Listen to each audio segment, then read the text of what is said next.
Hello everyone, আমরা এখন দেখব হচ্ছে একটা সংখ্যা প্রাইম মানে মৌলিক কি মৌলিক না সেটা আমরা সি প্রোগ্রামিং এর মাধ্যমে কিভাবে কোডে লিখতে পারি আর কি। ওকে, তো তার জন্য তোমাকে প্রথমে অ্যালগরিদমটা জানতে হবে। তো অ্যালগরিদমটা আমরা এখানে হচ্ছে সieves অ্যালগরিদম, তোমরা যদি গুগলে একটু সার্চ দাও এই নাম দিয়ে SIEVES সieves, ঠিক আছে। সieves algorithm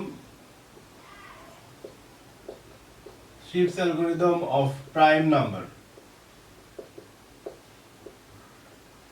finding prime number, এটাতে যদি সার্চ দাও তাহলে তোমরা জাস্ট ওই অ্যালগরিদমটা জানতে পারবা। তো আমরা এখান থেকে বুঝতে পারি অ্যালগরিদম খুব সহজ, যে একটা সংখ্যা প্রাইম কি প্রাইম না সেটা জানার জন্য তোমাকে জানতে হবে যে প্রাইম নাম্বারটা কি, আসলে মানে মৌলিক সংখ্যাটা কি। তো মৌলিক সংখ্যা হচ্ছে যে সংখ্যাকে ওই সেই সংখ্যা এবং এক ছাড়া অন্য কোনো উৎপাদক নাই, সেটাকে আমরা বলি হচ্ছে মৌলিক সংখ্যা।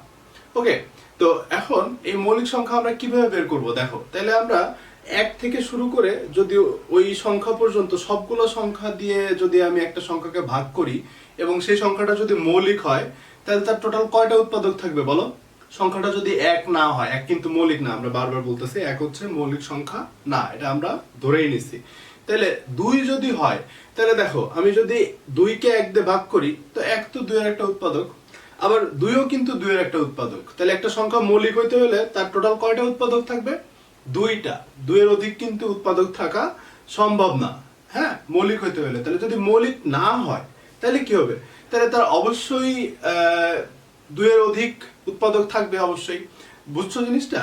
তো তার জন্য সieves যে কথাটা বলছিল সে হচ্ছে ধরো একটা সংখ্যা হচ্ছে 13, তো 13 মৌলিক কি মৌলিক না সেটা তোমার যাচাই করার জন্য 13 কে 13 পর্যন্তই ভাগ করে দেখার কোনো প্রয়োজন নাই। 13 কে 13 এর রুট করলে যত আসে, 13 এর রুট করলে কত আসে বলো? 13 এর রুট করলে আসে হচ্ছে কত 3 পয়েন্ট সামথিং কিছু একটা আসবে, কারণ 4 4 তো 16, 3 3 কে 9। হ্যাঁ, আমি কিন্তু এটা মুখস্থ করি না, মানে আমি জাস্ট তোমারও আছে আমারও আছে যে বেসিক, সেই বেসিক থেকে বলতেছি যে তাহলে এখন সেটা ইকুয়াল টু কত হবে?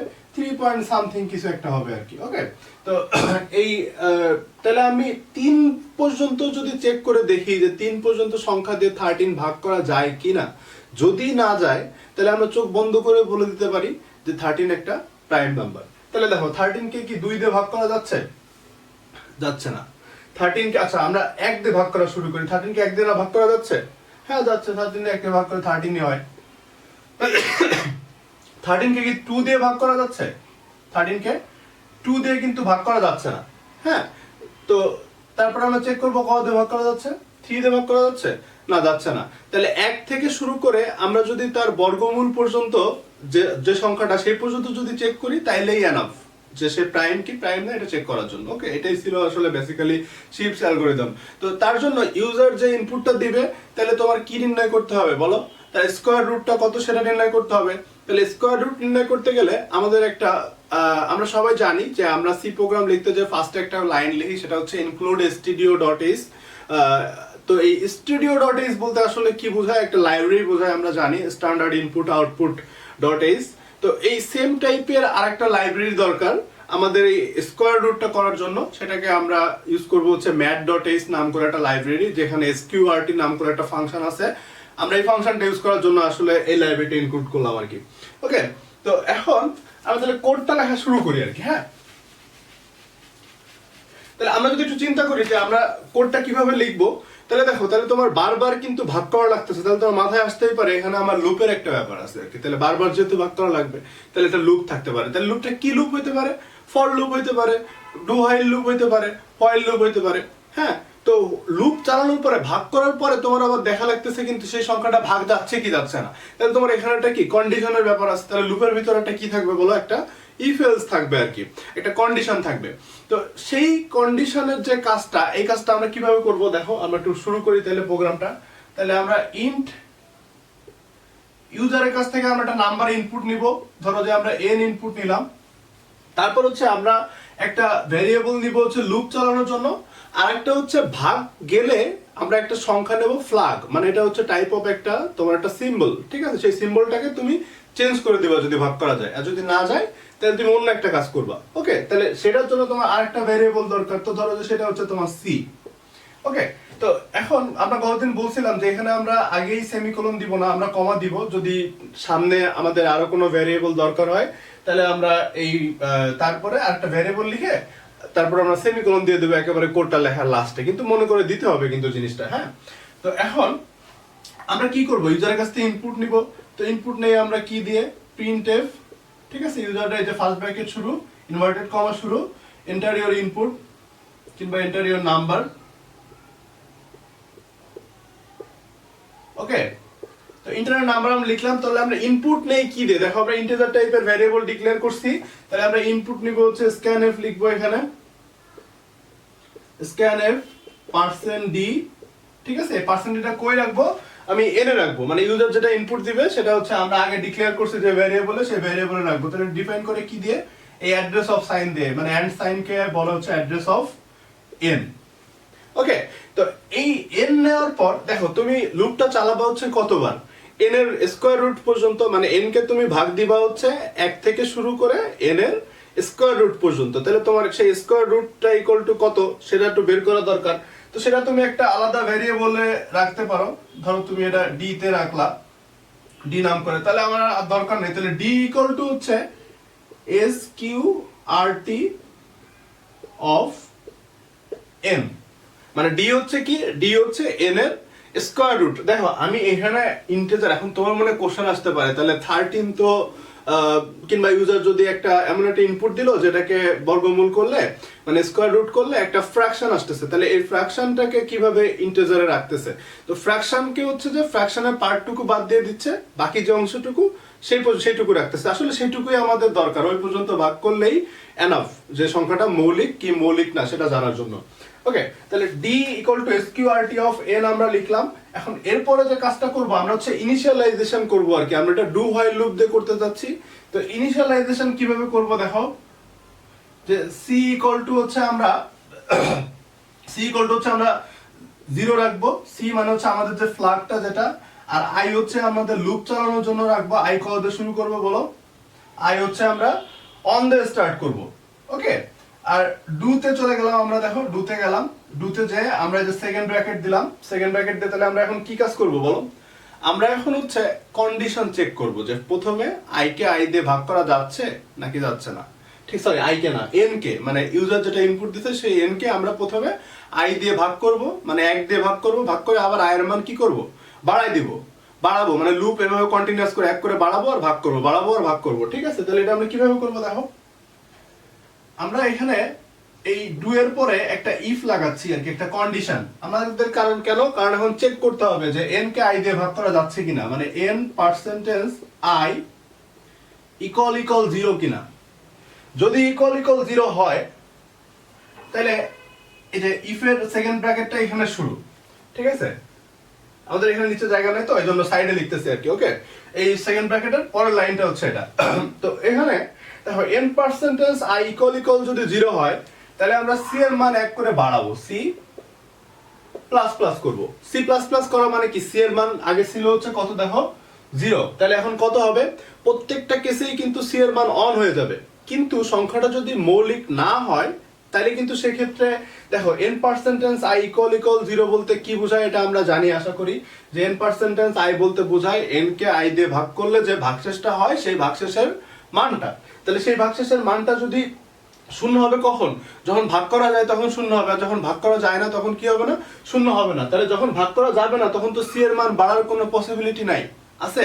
তাহলে c এর মান 1 হবে প্রত্যেকটা কেসে, কিন্তু 1 এর চেয়ে বেশি হবে কোন কেসে, 1 এর চেয়ে বেশি হবে হচ্ছে তোমার মৌলিক সংখ্যা না যেগুলা সেগুলাতে। ওকে, তাহলে আমরা এই যে c প্লাস প্লাস করলাম, ইফ এর যে ব্র্যাকেটটা সেটা আমরা ক্লোজ করে দিলাম, এই যে if n percentage i equal 0 যেটা। তো এরপর তোমার একটা কাজ করতে হবে, সেটা হচ্ছে i এর মান তোমার বাড়াইতে হবে, ভাগ করতে হবে না, এজন্য লাস্টে ইফ এর পরে তোমার কি করতে হবে, i plus plus. Okay, i এর মান 1 করে তুমি বাড়াই দিবা। তো বাড়াই দেওয়ার পরে তোমার লুপে আর কোনো কাজ নাই, ডু এর যে ইয়াটা সেটা শেষ। তারপর এখানে তোমার হচ্ছে হোয়াইল লিখতে হবে। তো লুপটা ব্রেক করবে কখন, লুপটা ব্রেক করবে কখন সেটা তোমার একটু বুঝতে হবে।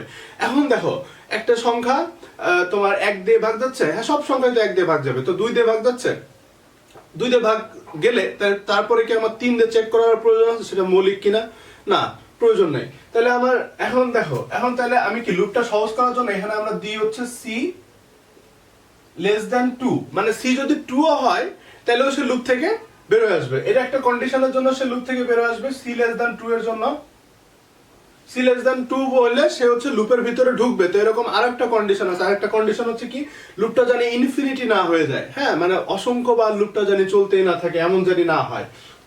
তো তার জন্য আমাদের কি করতে হবে, তার জন্য আমাদের দিতে হবে হচ্ছে আই লেস দ্যান ইকুয়াল, এই যে আমরা এখানে একটা ডি নাম করে একটা ভ্যারিয়েবল বের করছিলাম, মানে লুপটা আমরা ম্যাক্সিমাম এই পর্যন্ত চালাবো, মানে বেশিবার জানি না চালাই। দেখো গুগলে সার্চ ইঞ্জিন অপটিমাইজেশন যে জিনিসটা, মানে তুমি কোনো একটা জিনিস সার্চ দিলা সেটা খুব স্বল্প সময়ের মধ্যে ভিতর বের করে দিচ্ছে। এখন তুমি একটা প্রোগ্রাম লিখলা, তোমার প্রোগ্রামটা রান টাইম অন্য একজনের প্রোগ্রামের রান টাইম অনেক বেশি, কিংবা তোমারটা বেশি কিংবা তারটা বেশি, তাহলে কোনটা বেশি প্রেফারেবল হবে আর কি, যারটা বেশি কম সেটা হচ্ছে সবচেয়ে বেশি মানুষ অ্যাকসেপ্ট করবে আর কি। ওকে, তো আমাদের এই ব্যাপারগুলো একটু খেয়াল রাখতে হবে আর কি। হ্যাঁ, তো এখানে আমরা আই লেস দ্যান ইকুয়াল তাহলে কত দিব, I less than equal D দিব, মানে ডি এর চেয়ে বেশিবার লুপটা চলবে না। তো না চলে এরপর হচ্ছে আমরা এখানে দেখো, এখানে যদি সি এর মান if C greater than 1, C যদি একের চেয়ে বড় হয়, সি যদি একের চেয়ে বড় হয় তাহলে আমরা বলবো হচ্ছে তোমার প্রিন্টএফ দিয়ে নট প্রাইম, মানে একের চেয়ে বড় হইলে দেখো, একের চেয়ে বড় হইলে মানে কি, মানে তার উৎপাদক একের থেকে বেশি, এক ছাড়া আরো একটা উৎপাদক ছিল, তাহলে আমরা এখানে বলবো হচ্ছে নট প্রাইম। আর আদারওয়াইজ অন্য কিছু, প্রত্যেকটা ইফের একটা করেসপন্ডিং একটা এলস থাকে, তাহলে সেই এলসে আমরা কি বলবো বলো, সেই এলসে আমরা বলবো হচ্ছে প্রিন্টএফ দিয়ে প্রাইম। ওকে, তো শেষ। তাহলে আমাদের এই যে এইখানে এই যে রিটার্ন 0 ইন্ট মেইন যেখান থেকে শুরু হচ্ছিল, এরপরে আমাদের রিটার্ন 0 লিখতে হয়, রিটার্ন 0, তারপর কি আমাদের এই যে সেকেন্ড ব্র্যাকেট ক্লোজ। তো এভাবে করে আমরা একটা সংখ্যা মৌলিক কি মৌলিক না সেটা আমরা সুন্দর মতো বের করতে পারি। এখন আমরা একটা কন্ডিশন চেক দিয়ে দেখতে পারি। কন্ডিশন চেক বলতে হচ্ছে একটা ইনপুট দিয়ে, ভার্চুয়াল একটা ইনপুট দিয়ে দেখতে পারি। ধরো 13 তুমি ইনপুট দিলে, ইউজার 13 ইনপুট দিল, মানে এখান থেকে 13 ইনপুট দিতে 13 এর পরের লাইনে কি আছে দেখো, স্ক্যানএফ দিয়ে আমরা ইনপুট নিলাম 13, নেওয়ার পরে d ইকুয়াল টু হচ্ছে sqrt অফ n, মানে 13 কে রুট করলে যা আসে তাই। তাহলে 13 কে রুট করলে কত আসে, 3 পয়েন্ট সামথিং আসে, তো সামথিং টুকু তো বাদ হয়ে যাবে, তাহলে d এর ভিতরে যাবে কত, d ইকুয়াল টু হচ্ছে কত বলো 3। তাহলে c equal to 0, i equal to 1 এর লুপের ভিতরে ঢুকলো, তাহলে হচ্ছে কি n পার্সেন্টেজ i, দেখো i এর মান কত আছে এখন 1, তাহলে 13 ডিভাইডেড বাই 13 করলে কোনো ভাগশেষ থাকে, থাকে না, 0 থাকে। তাহলে সি এর মান এক করে সে বাড়াবে। সি এর মান কত ছিল, ফার্স্টে 0 ছিল, এখন সে কত করছে, সি প্লাস প্লাস এর মাধ্যমে 1 করছে, তারপর আই এর মান বাড়াইলো, আই এর মান বাড়ায় কত করছে, 2 করছে, ঠিক আছে। তো 2 করার পর তারপর সে কন্ডিশনে, এই যে এইখানে গেছে, কন্ডিশনে গেছে, কন্ডিশনে যে দেখতেছে যে সি লেস দ্যান 2 কিনা, সি লেস দ্যান 2, হ্যাঁ আমার ফার্স্ট কন্ডিশনটা মিলতেছে, কারণ সি এর মান তো এখন আছে কত 1, ফার্স্ট লুপটা চালানোর পর সি এর মান কত আছে বলো 1, তাহলে 1 কি 2 এর চেয়ে ছোট কিনা, হ্যাঁ 1 2 এর চেয়ে ছোট। তারপর হচ্ছে কি এন্ড বলতে দুইটা কন্ডিশন মিট করার জন্য আমরা এখানে এন্ড সাইন দেই। তারপর হচ্ছে i less than equal d কিনা, হ্যাঁ এটা একটা ইম্পর্টেন্ট জিনিস, যে i এর মান কত হইছে, এখন দেখো 2 হইছে, তো 2 কি লেস দ্যান d কিনা, d এর মান কত, d এর মান হচ্ছে sqrt অফ n, মানে দেখো d এর মান হচ্ছে 3, তো 2 তো 3 এর চেয়ে ছোট, হ্যাঁ ঠিক আছে, তাহলে আবার চলবে লুপটা, তাহলে আবার লুপটা চলুক। তো চলার পর তারপর কি করতেছে দেখো, ইফ n পার্সেন্টেজ i, এখন কিন্তু i এর মান হচ্ছে 2, তাহলে 13 কে কি 2 দিয়ে ভাগ করা যায় না, 13 2 দিয়ে ভাগ করা যায় না, তাহলে সে এর ভিতরে আর যাবে না, সি প্লাস প্লাস এর মান আর বাইর করবে না, কিন্তু আই এর মান ঠিকই এক করে বাড়াবে, হ্যাঁ আই এর মান বাড়াবে। বাড়ানোর পর সে এই যে হোয়াইলের কাছে গেল, হোয়াইলের কাছে যে সে কি দেখতেছে, সে হচ্ছে যে C less than equal to, হ্যাঁ ঠিক আছে এই কন্ডিশনটা মিট করতেছে। আবার আই এর মান এখন সে কত করছে 3, তো 3 কি 3 এর সমান কিনা, হ্যাঁ 3 3 এর সমান। তারপর সে আবার সেম একই কাজ করলো, মানে এই যে এই 13 কে 3 দিয়ে ভাগ করলো, না ভাগ যায় না, তাহলে সি এর মান বাড়াবে না, সি এর মান যা ছিল তাই আছে, একই আছে, চেক করলো এটা মিলছে, কিন্তু এরপরে যে আই এর মান বাড়ায় 4 করে ফেলছে না, এইজন্য এটা কিন্তু আর মিলতেছে না। তো এন্ড সাইনের বৈশিষ্ট্যই এটা, যে দুইটা কন্ডিশনই মিট করা লাগে, হ্যাঁ দুটো কন্ডিশন যদি না মিট করে তাহলে সে লুপের ভিতরে ঢুকে না, এখানে যদি ওয়ার সাইন থাকতো তাহলে সে লুপের ভিতরে ঢুকতো, বুঝে গেছে। এখন তাহলে সে লুপ থেকে বের হয়ে গেল, তো বের হয়েছে সি তে কত আছে দেখো, সি তে 1 আছে, তাহলে C if C greater than 1 কিনা, সি কি গ্রেটার দ্যান 1, সি তো সি এর মান তো 1, তাহলে কি এখানে সে কি বলবে, নট প্রাইম বলবে না, নট প্রাইম বলবে না, কি বলবে, সে বলবে হচ্ছে প্রাইম। হ্যাঁ 13 হচ্ছে একটা প্রাইম সংখ্যা। তাহলে ইউজার এভাবে যে কোনো নাম্বার ইনপুট দিলে খুব সহজে এই কোডের মাধ্যমে আমরা কি বের করে ফেলতে পারি, সেই সংখ্যাটা মৌলিক নাকি মৌলিক না। আশা করি তোমরা বুঝতে পারছো। তো নেক্সট ভিডিও দেখা পর্যন্ত সবাই ভালো থাকো, সুস্থ থাকো, আল্লাহ হাফেজ।